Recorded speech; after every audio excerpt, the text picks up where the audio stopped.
we always talked about who's the greatest, and we all say, Michael Jordan, but Right. I think he was the greatest winner, and I think that's what everybody's saying now. 11 he's the championships greatest in 13 winner years. because 13 yeah, seasons. 11 and 13 years is amazing, man. And Got not there only 12 that, times. he was the first black coach, and he was actually a player coach. And that's something I didn't know about for you. I knew he was the first black head coach in the league, but for years I didn't know that he was still playing because he coached for 3 years with them and they won 2 championships in that time. Right, and what I didn't found realize out, that man, not at only first. was he a player coach and they won 2 championships, but he didn't even have an assistant those 2 years. I didn't know that. That's so, crazy. you talking about a dude that was playing and yelling over the side of the bench, hey, line up and get ready to come in and replace someone's, Right. And can then you you imagine what then that's you go like? and win 2 titles. I called. So okay, just to kind of backtrack for a 2nd rewind for a second. When Kobe Bryant passed away at the top of 2020, I got a call. Well, my brother Kobe called me first. Right. You called me, of course. I think you might have been the 3rd person to call me, but the 2nd person to call me was our cousin Melvin. And I bring that up because he called me, and because he pretty much knows in our family, I'm kind of synonymous with Kobe Bryant and the Lakers because I've been such a big fan for such a long time. So he said I was like the first person he thought about, and he contacted me. And the same thing happened the other day when I was at home and just getting some work done, and I saw that that notification pop up on my phone, and then of course you go and just double check just to confirm that it's from a reliable source. And once I did that, and I saw ESPN was populating it. Melvin was the first person I thought about, and I contacted him, and we had some conversations the last couple of days. A big fan, Boston fan for years. Right, because of his pops being a big Boston Celtics fan, and also just such a huge Bill Russell fan. Because when we're at the round table and we're having some of the discussions and debates that we have about the different eras, Right. he's always going very hard for Bill Russell, which I respect. And the thing about it was, matter of fact, he called me the next day too and was saying, man, if you turn on NBA TV right now, they're playing a lot of Bill Russell stuff right now. But I just wanted to ask you, Dad, because obviously you know a lot more about Bill Russell's history than I do, because you were born in '63, so obviously you kind of grew up being able to. Well, he was more so in the '50s and '60s era, right? I think he was in that earlier era at the because before 70. he just started. He came in the league in '54, '55. Right. So he came in.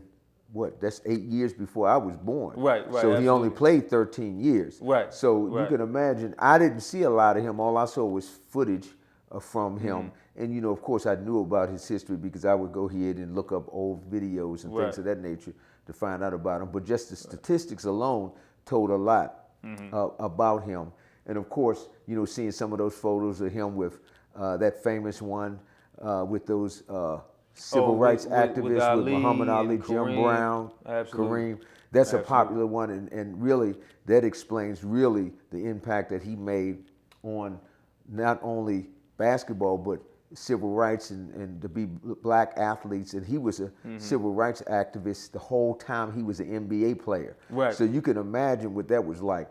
And when I was hearing some of the stories about what he had to go through, it just blew my mind, man. One of the stories was about how he used to, being the only black on the team, he couldn't stay in the same hotels that the white players stayed in. He had to stay in a separate one. So he couldn't even stay in the same hotels that his teammates would stay in. And that was crazy to me, man, because I'm saying to myself, that would have been a great moment for them to take a stand, which I don't know if they did or not, and they say, no, we're not staying here. We're going to go stay where he stays, But I don't know if especially if this guy's the cornerstone of your franchise at that time.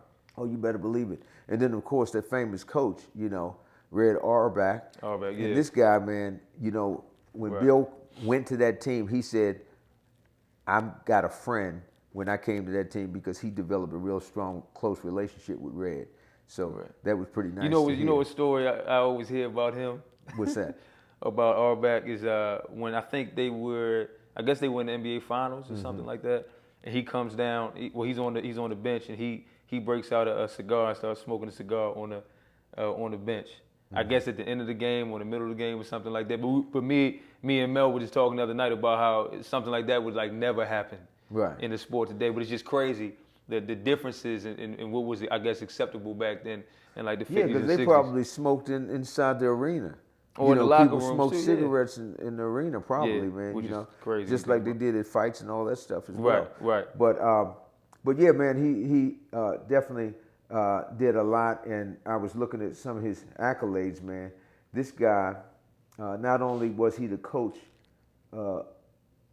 coached 2 championship teams as well as winning Won 9 when he was just a player. Won 9, but they also said that this guy, he won the NCAA championship, the Twice. Olympic gold medal, and the NBA championship, all in the same year. That's crazy. All 3 of those titles, and of course he was the sports. But he's got two NCAA titles. Yeah, so he has a whole bunch of accolades. I mean, he averaged probably about, which is good, still about 15 points a game, 22 rebounds, 4 assists. 4 assists. The guy, he averaged 40 rebounds. No, he had 40 rebounds in one game. Didn't he have 40? I think he might have had 40 rebounds in at least two of his career games, or 40 plus. Yeah, I think I saw something. But something else I saw recently was an interview between him and Wilt Chamberlain. Wilt Chamberlain You said that and too. him, they were the best centers in the game during that time, Right, and they had a right. lot of battles But Wilt against one was another. a lot, more obviously more known for his scoring. With Bill Russell more known for his defense. and Defense, rebounding. right, exactly, because Right. he was the secretary of what was he called? The Secretary of Defense. Oh, Bill Yeah, Russell. that's what they called him. But I saw them interviewing, and it was so funny, man, because this guy, they were talking about their relationship, and a lot of people thought because they played against one another so many times that they were rivals and they didn't get along. But man, they used to pick each other up from But the they actually airport. had a close relationship. Yeah, they had a close relationship, man. And to see them interviewed and see them laughing, and of course, Bill Russell had the best laugh of any player I've ever seen, man. I mean, But he that had that particular laugh interview- all the way as he got older, man. But It that was just- particular interview, at what stage in their careers were they at that time? In the interview that you referring to? Oh man, they were finished their career. Oh, they were retired. Yeah, they Okay. were retired. So they were just talking, and Right. Ahmad Rashad was doing the interview, and it was just amazing, man. I sent it to you. Right, You got to right. check it out because Yeah. it was a great interview, and just to see some of them talking. One of the things that the thing that did I say Kareem? You mean Wilt. The Wilt, one yeah. thing that Wilt said that he didn't like about Bill is that everybody called him a loser. Because Bill was the winner, right? Oh, call Wilt a loser. But Wilt said, if you're going to call me a loser, you got to call everybody a loser because he won 11 championships. So I Right. thought that was pretty funny. And he also talked about how, one thing he tried to do, even though they had a better team, he would try to score at least 30 points in the game to be able to leave the game and say, well, I had Say 30. something, right? Even though we lost, I had 30, So that was pretty cool, too. So something funny I came across about Bill Russell, man. When he was in high school, right, back when people weren't really blocking shots, Right. leaving the floor and blocking shots, he in a high school game he did that. It was a play Right. where he left the floor on defense and blocked the shot, and he said his coach, I think his coach called a timeout and had him come over there to the huddle and said, as a defender, one thing you never do is leave the floor. You never let your feet leave the floor when you're playing defense. He said, he could have listened to him, but he continued to do that. And then Right. look at him now, in terms of just what his legacy is. Right. As the a lot of people call him the greatest defender, greatest rebounder that ever played a game.